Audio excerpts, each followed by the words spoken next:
Good morning, सुप्रभात, नमस्ते। स्वागत है आपका मनी 9 पर। मैं हूं मीनू शर्मा और आप देख रहे हैं जेब और जिंदगी पर असर डालने वाली पर्सनल फाइनेंस से जुड़ी खबरों का बुलेटिन मनी मॉर्निंग। तो चलिए शुरू करते हैं बिना किसी देरी के साथ आज का ये बुलेटिन, आज का खबरों का सिलसिला। गेहूं की कीमतों को काबू में रखने के लिए सरकार ने केंद्रीय भंडार से खुले बाजार में 18 लाख टन गेहूं बेचा है। सितंबर में अब तक 13 ई नीलामी में थोक ग्राहकों ने ये गेहूं खरीदा है। सरकार के गेहूं बेचने से इसकी खुदरा कीमतों को कम करने में मदद मिली है। ई नीलामी में गेहूं की बिक्री 2125 रुपये प्रति क्विंटल पर की गई है, जो मौजूदा न्यूनतम समर्थन मूल्य के बराबर है।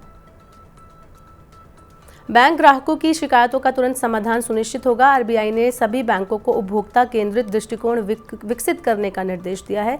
केंद्रीय बैंक का मानना है कि वित्तीय सिस्टम में भरोसा बढ़ाने के लिए ग्राहक सेवा पर ध्यान देना जरूरी है। आरबीआई ने ग्राहक सेवाओं को और बेहतर बनाने के दिशा निर्देश दिए हैं। इसमें शिकायतों का तुरंत समाधान करना, शिकायत निपटान व्यवस्था को दुरुस्त करना, ग्राहक अनुभवों को बेहतर बनाना और धोखाधड़ी की रोकथाम के लिए टेक्नोलॉजी का उपयोग करना शामिल है। वोटर आईडी कार्ड बनाने के लिए अब आधार कार्ड की जरूरत नहीं होगी। चुनाव आयोग ने सुप्रीम कोर्ट में इस जानकारी दी है। सुप्रीम कोर्ट में वोटर आईडी कार्ड बनाने के लिए फॉर्म 6B के आधार कार्ड की अनिवार्यता को खत्म करने की याचिका दायर की गई है। सुप्रीम कोर्ट में चुनाव आयोग ने कहा है कि वोटर आईडी के लिए आधार नंबर की अनिवार्यता को खत्म करने का नोटिफिकेशन जल्द जारी किया जाएगा। चुनाव आयोग ने कहा कि वोटर कार्ड फॉर्म में भी जरूरी बदलाव किया जाएगा। अब देश के सभी अस्पतालों में 100% कैशलेस इलाज की सुविधा मिलेगी। बीमा नियामक IRDAI ने हेल्थ इंश्योरेंस ग्राहकों की सुविधा के लिए बड़ा कदम उठाया है।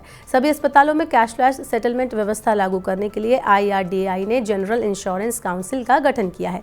इस काउंसिल को 100% कैशलेस व्यवस्था लागू करने की जिम्मेदारी दी गई है। अभी 49% अस्पतालों में ही कैशलेस सेटलमेंट सुविधा उपलब्ध है। ये सुविधा देने वाले अस्पतालों की संख्या करीब 25,000 है। एक्सिस बैंक ने MSME के लिए एक खास ट्रांजैक्शन बैंकिंग प्लेटफॉर्म शुरू किया है। इस प्लेटफॉर्म का नाम नियो फॉर बिजनेस है। MSME की सभी बिजनेस ज़रूरतों के लिए ये एक वन स्टॉप समाधान होगा। यह MSME bulk payment, GST, invoicing, payment gateway integration, 360 degree customer view, end to end transaction tracking, auto reconciliation और कैश फ्लो जैसे काम डिजिटल तरीके से किए जा सकेंगे। वित्त मंत्रालय ने इकोनॉमिक रिव्यू रिपोर्ट जारी की है। इसमें इकोनॉमी आगे भी अच्छी रहने की उम्मीद जताई गई है। रिव्यू रिपोर्ट में वित्त मंत्रालय ने कहा है कि इस साल देश की GDP वृद्धि दर 6.5% रहेगी। रिपोर्ट में कहा गया है कि इस साल की दूसरी छमाही और अच्छी रह सकती है। इस बार एडवांस टैक्स के आंकड़े पिछली बार से अच्छे नजर आ रहे हैं। प्राइवेट सेक्टर में ग्रोथ बढ़ रही है। इसके साथ ही प्राइवेट निवेश में बढ़ोतरी भी देखी जा रही है। बैंकिंग सेक्टर में लगातार मजबूती देखने को मिल रही है। इस बार ग्रॉस NPA 10 साल के निचले स्तर पर पहुंच गया है। खाद्य महंगाई दर में कमी आ रही है। इसमें भी इकोनॉमी को बूस्ट मिलता है। भारतीय रिजर्व बैंक ने केरल के सहकारी बैंक अनंतशयनम सहकारी बैंक लिमिटेड तिरुवनंतपुरम का लाइसेंस कैंसिल कर दिया है। अनंतशयनम सहकारी बैंक लिमिटेड को 19 दिसंबर 1987 को लाइसेंस मिला था। सेंट्रल बैंक ने कार्रवाई बैंकिंग नियमन अधिनियम 1949 के सेक्शन 56 और सेक्शन 36A(2) के तहत की है। बैंक को बैंकिंग कारोबार बंद करने का नोटिस जारी किया है। हालांकि बैंक अभी भी एक NBFC के रूप में काम जारी रख सकता है।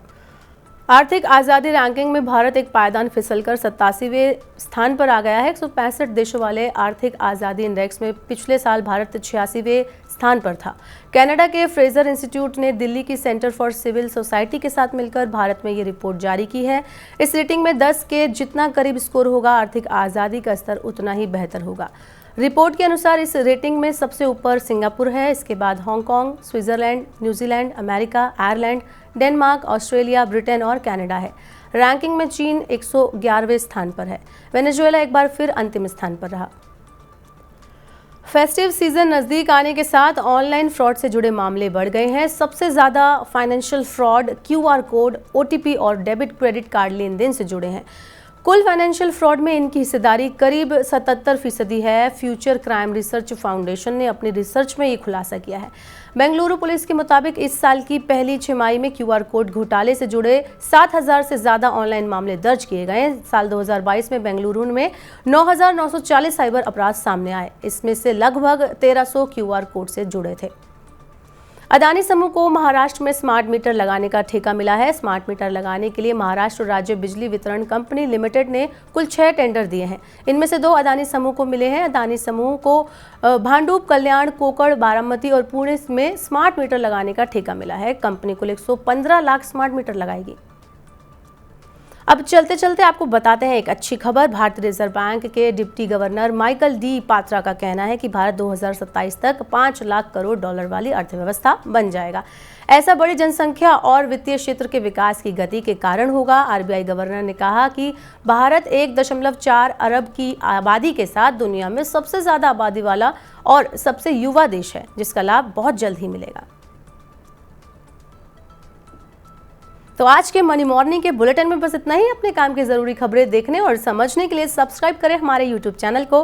पर्सनल फाइनेंस से जुड़ी खबरों को अगर आप पढ़ना चाहते हैं, समझना चाहते हैं, तो हमारी वेबसाइट www.money9.com पर आप लॉगिन करें। यहाँ पर आप 7 भाषाओं में पढ़ सकते हैं पर्सनल फाइनेंस से जुड़ी खबरों को।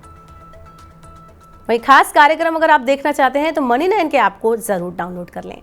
बने रहिए मनी 9 के साथ। नमस्कार।